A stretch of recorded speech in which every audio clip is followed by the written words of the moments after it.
जे मर्डर आहे Bhagyanagar police station हद्दमध्ये ह्यामध्ये विक्टिमचं नाम सोनू कल्याणकर आहे. Aged around 30-35 years. आणि ह्यामध्ये आपण निष्पन्न केला जवळपास 4 आरोपी आतापर्यंत निष्पन्न झालेला आहे आणि 4ही आरोपी नांदेड पोलिसनं खूप काही तासातच आम्ही डिटेन पण केलेला आहे आणि पुढील तपास त्यामध्ये चालू आहे. आज एक आरोपी अंकुश गंधमवार जे की आजच्या मर्डरमध्ये इन्व्हॉल्ड होता आणि त्यांची पर्स्यू करत होता आमची LCBची PSI मिनिल सोनकांबले आणि त्यांची टीम. हा ग्रामीण पोलीस स्टेशन हद्दमध्ये झरी खादान जवळ जे एक कनाल आहे त्या रोडवर जात असताना त्यांची पाठलाग करत असताना ते शेताकडे पळाला आणि आमची टीमवर त्यांनी फायर करण्याचा प्रयत्न केला. एक फायर केला पण फायर झाली नाही, परत कॉक करून फायर करत होता सेल्फ डिफेन्स मध्ये आणि त्यांची आजूबाजूचे पब्लिक आणि स्टाफचे डिफेन्स मध्ये.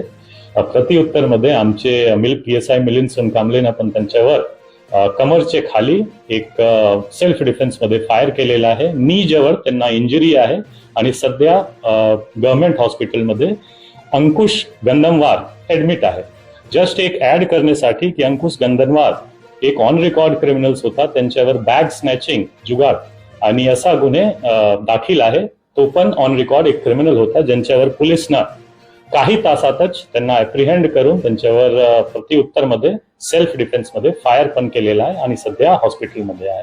आणि आजच्या इन्सिडेंट मध्ये 4 आरोपी जे इन्व्हॉल्ड होता डायरेक्टली त्यांच्यावर सर्व आरोपी डिटेन्ड आहे आणि त्यांच्यावर आम्ही पुढील कायदेशीर कारवाई करत आहोत.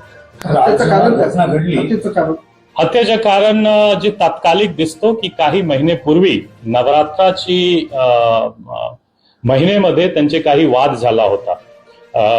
काही वादविवाद शिवीगाळ वगैरे झाली होती, किरकोळ वाद. आणि नंतर काही दिवसापूर्वी आता सुद्धा काही त्यांची बाचाबाची झाली होती जी किरकोळ स्थानिक लेवलवर होता आणि त्याच राग मनात धरून असा एक किरकोळ रिजनवर असा एक फायर झालेला आहे असा दिसतो. पण यांच्या मागे थोडफार अजून आपण जाऊन चौकशी करणार की यांच्या मागे सुद्धा काही लार्जर कॉन्स्पिरसी आहे का, काही अजून पार्श्वभूमी आहे का. रिजन असा आहे की जे दोन्ही पार्टी इन्व्हॉल्ड आहे, सोनू कल्याणकर यांची पण क्रिमिनल पार्श्वभूमी आहे. त्यांच्यावर जवळपास 6 गुन्हे दाखल आहे ज्यामध्ये की 307 अटेम्प्ट टू मर्डर, 353 म्हणजे पब्लिक ऑफिशियलवर अटॅक करणे, 188, 135 असा सर्व गुन्हे विक्टिमवर पण दाखल आहे.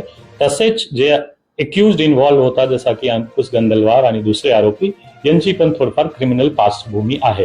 त्यांच्या पार्श्वभूमीमध्ये काय अजून लार्जर रिजन होऊ शकतो ते पुढील तपासमध्ये समोर येईल. ऑगस्ट 2021 मध्ये सोनू कल्याणकर वर फायरिंग झाली होती त्याच्या घरामध्ये आणि रिंदा गँगचा जो सदस्य आहे गोलू मंगनाळे त्याने हे फायरिंग करायला लावली होती. त्याचा काही संदर्भ आहे का? त्याच मी सांगितलं की पार्श्वभूमी बघून दोन्ही पार्टीच्या पार्श्वभूमी बघून जे एक्युज्ड आणि डिसीज्ड आहे त्या आता तपासमध्ये समोर येईल की काही लार्जर कॉन्स्पिरसी आहे, मागच्या काही पार्श्वभूमी आहे का, कनेक्शन इंटरकनेक्शन आहे का, की अजून काही आरोपी ह्यामध्ये इन्व्हॉल्व्ह होऊ शकतो. अप्रत्यक्ष जे प्रत्यक्ष होता आम्ही सर्व अटक केलेला आहे.